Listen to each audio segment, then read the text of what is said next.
आइए कुछ और डायमेंशंस डिराइव फिजिकल क्वांटिटीज़ की जो कि एग्जामिनेशन पॉइंट ऑफ व्यू से इम्पोर्टेंट है उसको हम कैलकुलेट करें और फिर हम लोग आगे भी देखते हैं। तो मैंने एक टेक्निक आपको बता रखी है, डायमेंशंस को लर्न नहीं करना है, आपको फार्मूलाज लर्न हो जाएंगे और धीरे धीरे जैसे जैसे सिलेबस आगे बढ़ता चला जाएगा आपको ये तमाम फिजिकल क्वांटिटीज़ दिखाई देंगी। तो इसके लिए भी इतना स्ट्रेस लेने की ज़रूरत नहीं है, ठीक है। जैसे क्वांटिटी है आपकी सरफेस टेंशन। अब सरफेस टेंशन डिफाइन होता है फोर्स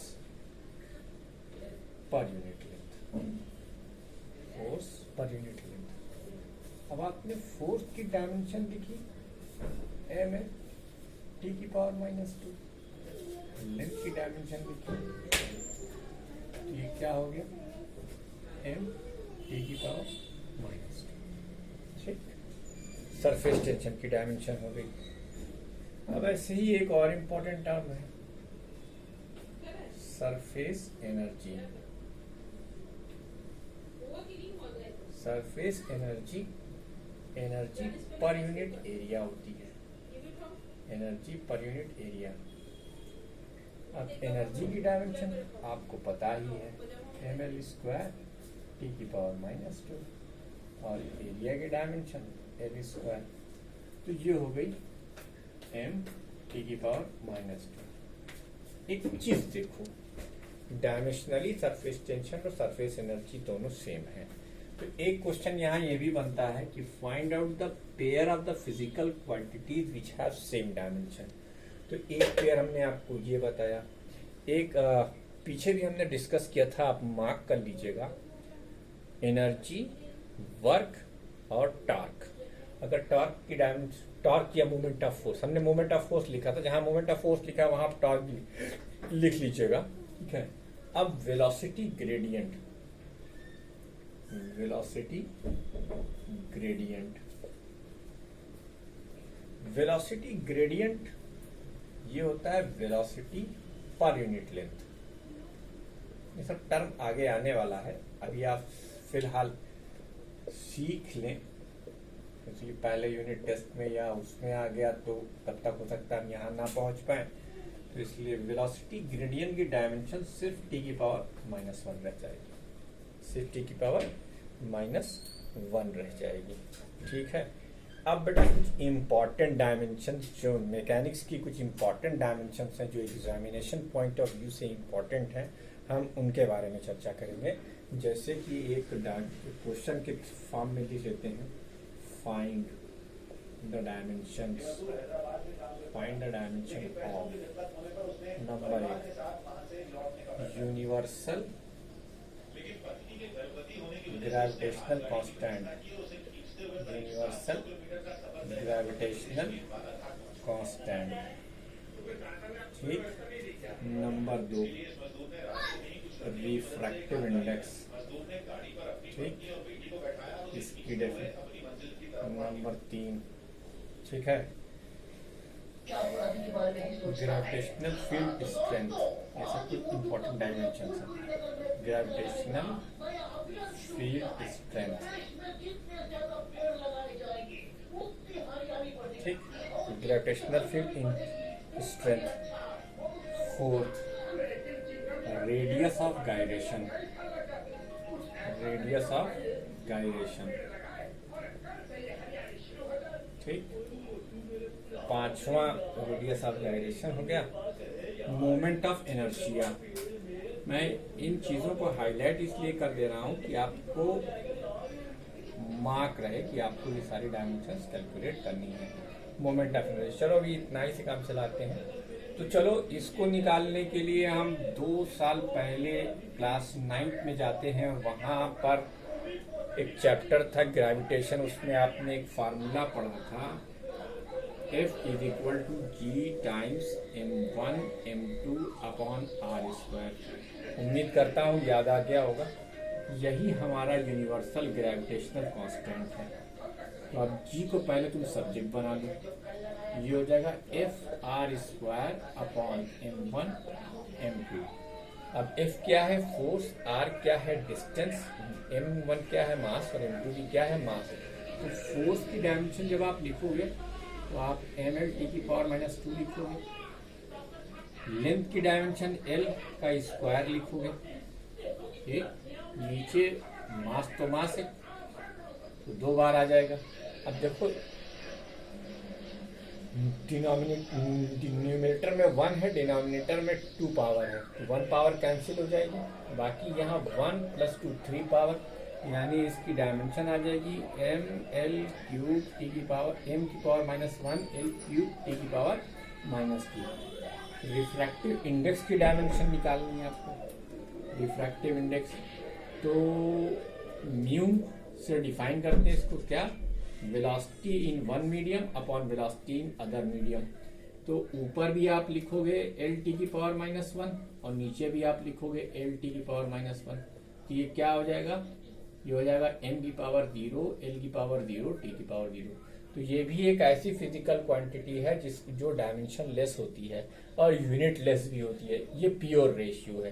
तो मालूम ये हुआ कि अगर सेम नेचर की दो फिजिकल क्वांटिटीज का आप रेशियो ले रहे हो तो फिर उसकी डायमेंशन नहीं होगी, उसकी फिर डायमेंशन नहीं होगी। वीडियो को पॉज करके इसे नोट कीजिए क्योंकि क्वेश्चन लिखा हुआ है, तो हम ये जगह खाली करेंगे और इन सारी डायमेंशंस को कैलकुलेट करेंगे।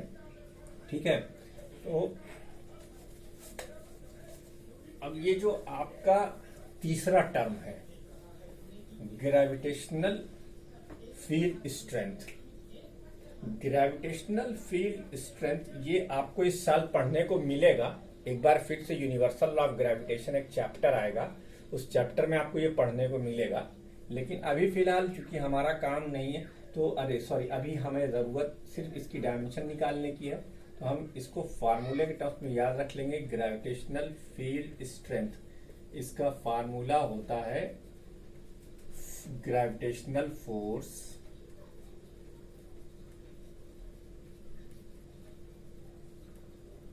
Upon mass.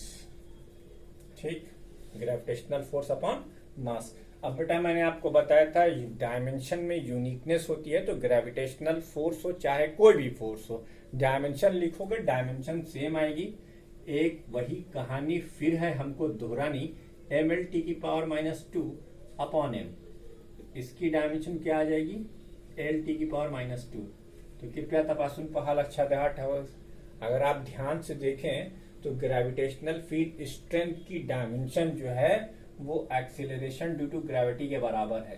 तो इसका मतलब हमें एक पेयर और डायमेंशनली इक्वल मिल गया, जो कि दो डिफरेंट फिजिकल क्वांटिटीज हैं लेकिन डायमेंशनली इक्वल है। एक इसके बराबर है, एक्सीलरेशन ड्यू टू ग्रेविटी के बराबर है।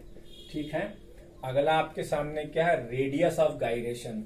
अब जो अकल के अंधे हैं उनको तो मैं कुछ कह नहीं सकता, आपके पास थोड़ा भी दिमाग है तो लगा के देख लीजिए। रेडियस जहां आ गई इसका मतलब लेंथ आ गई। तो लेंथ की डायमेंशन बहुत सिंपल सी है, बेसिक फिजिकल क्वांटिटी है। रेडियस ऑफ गायरेशन की डायमेंशन जो होती है, रेडियस ऑफ गायरेशन की डायमेंशन और कुछ नहीं सिर्फ एल होगी। ठीक है, क्योंकि आप कंफ्यूज ना हो जाएं इसलिए मैंने इसमें लिखा। अच्छा, उसी तरीके से अगर आप मोमेंट ऑफ इनर्शिया की बात करें, मोमेंट ऑफ इनर्शिया, तो ये मोमेंट ऑफ इनर्शिया जो होता है मास इनटू रेडियस का स्क्वायर। लो भैया, मास की डायमेंशन m, रेडियस की डायमेंशन l का स्क्वायर, ये क्या हो गया ml स्क्वायर। चलो एक और बढ़ा लेते हैं, जगह है तो बढ़ा लेते हैं, क्या जाता है इसमें, ना तेरा घाटा ना मेरा घाटा। Angular momentum, angular momentum. अब जब तुम्हारा टाइम पास करने का मन करे तब तक तुम जो है बैठ के डायमेंशन कैलकुलेट करना शुरू कर दो। लेकिन डायमेंशन कैलकुलेट करने के लिए ज्यादा आबैल क्यों मुझे मार, फार्मूले याद रखो, और ये फार्मूले तुम्हें वैसे भी याद रहने ही रहने, मजबूरी है तुम्हारी। तो डायमेंशंस को ना याद करके फार्मूलाज को याद करने की आदत डालो। ठीक है, यही याद कर लोगे तो ज्यादा अच्छा है। बाकी इन सब से आपकी मुलाकात खरामा जैसे जैसे कोर्स आगे बढ़ेगा आपकी होती रहेगी। आप किसी चीज से बच नहीं सकती है, सब आपको पढ़ना है आगे, बहुत डिटेल डिस्कशन होगा। 9th में जो आपने पढ़ा था वो बहुत थोड़ा सा था, इस बार बड़ा भी है और बेहतर भी है, इस वाले कॉन्सेप्ट पर हम चलेंगे। तो एंगुलर मोमेंटम, अब कोई हमने इसलिए इसकी डायमेंशन को उठा लिया क्योंकि कोई ये ना कह दे कि सर मोमेंटम तो आप बता ही चुके थे, वैसे एक ही भी डायमेंशन वही हुई। नहीं भैया, ये मूवमेंट ऑफ मोमेंटम है, ये मूवमेंट ऑफ मोमेंटम है। तो मूवमेंट ऑफ मोमेंटम का मतलब आर इंटू मोमेंटम का फार्मूला mv। अब आर की डायमेंशन जब आप लिखोगे तो वो एल आएगी, एम की डायमेंशन लिखोगे एम, और मास की डायमेंशन एम, और इसकी डायमेंशन एल टी की पावर -1। तो एंगुलर मोमेंटम की डायमेंशन क्या आ गई, एम एल स्क्वायर टी की पावर -1। तो वीडियो को पॉज करके ये भी आप नोट कर लीजिए, ठीक है। तो ये बेटा इसमें ये बहुत इंपॉर्टेंट है, जी की डायमेंशन, दूसरे ये इंपॉर्टेंट है मोमेंट ऑफ इनर्शिया, ठीक है, तीसरे ये इंपॉर्टेंट है ग्रेविटेशनल फील्ड स्ट्रेंथ। अच्छा, जब हमने standard international system of units का डिस्कशन किया था तो आपको मैंने 7 फिजिकल क्वांटिटीज के बारे में बताया था, लेकिन अभी तक आपने जितनी भी डायमेंशंस कैलकुलेट की हैं उसके अंदर सिर्फ 3 फिजिकल क्वांटिटी इन्वॉल्व हैं, अभी चौथी की हमने बात नहीं करी है। कोई भी चौथी फिजिकल क्वांटिटी हमने basic fundamental physical quantity involve नहीं की है। अब हम चर्चा को आगे बढ़ाएंगे, आपका सफर आगे बढ़ रहा है यहाँ से, तो वीडियो को पॉज करके आप इसे नोट करेंगे और उसके बाद हम फिर कुछ और डायमेंशंस लिखेंगे। उम्मीद करता हूँ कि अब आप लोग धीरे धीरे फेमिलियर हो रहे होंगे। हमने ये चैप्टर पहले इसीलिए उठाया ताकि आपको फिजिकल क्वांटिटीज से मुलाकात हो जाए।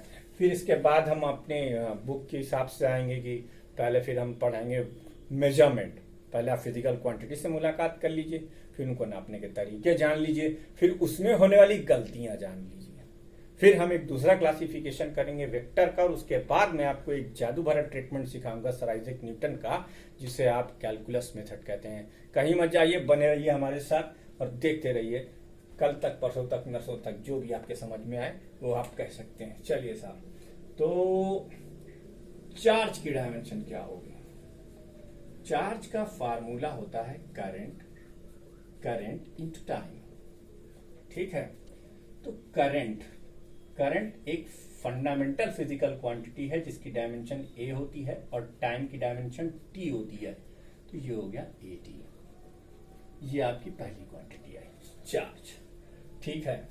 अब यहीं से एक दूसरा इलेक्ट्रिक फील्ड, अभी कुछ देर पहले हमने आपके सामने डिस्कस किया था ग्रेविटेशनल फील्ड। तो इलेक्ट्रिक फील्ड स्ट्रेंथ, जैसे वो ग्रेविटेशनल फील्ड स्ट्रेंथ थी वैसे ये electric field strength. Electric field strength का फार्मूला फोर्स अपॉन चार्ज होगा। क्या होगा? Force upon charge. तो फोर्स की डायमेंशन ml की पावर -2 और चार्ज की डायमेंशन at। ये क्या हो गया? m l t की पावर -3 a की पावर -1 इलेक्ट्रिक फील्ड स्ट्रेंथ, ठीक है। आओ अगला देखते हैं, इलेक्ट्रिक पोटेंशियल। इलेक्ट्रिक पोटेंशियल याद करो, 10th में तुमने पढ़ा था। क्या पढ़ा था इलेक्ट्रिक पोटेंशियल की डिफिनेशन? Work upon charge. यहां लिख दो भाई, वर्क अपॉन चार्ज, ठीक। वर्क अपॉन चार्ज, तो वर्क क्या है?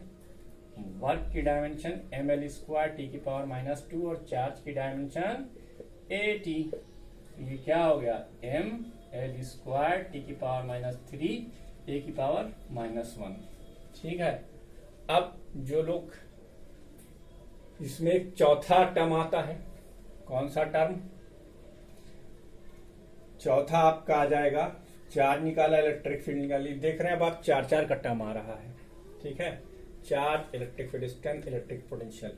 अच्छा, आप लोगों ने ओम्स लॉ पढ़ा था, ठीक है, याद आ जाना चाहिए आपको। इलेक्ट्रिकल रेजिस्टेंस, और बहुत ही फेमस लॉ था वो ओम्स का लॉ, जिसमें आप आर को डिफाइन करते थे, R is equal to electric potential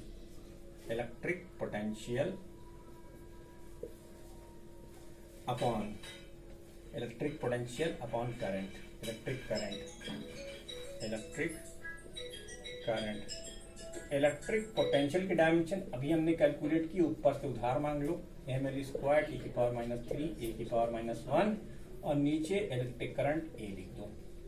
तो R की डायमेंशन क्या आ जाएगी, ये आ जाएगी ml स्क्वायर टी की पावर -3 ए की पावर -2। ठीक है।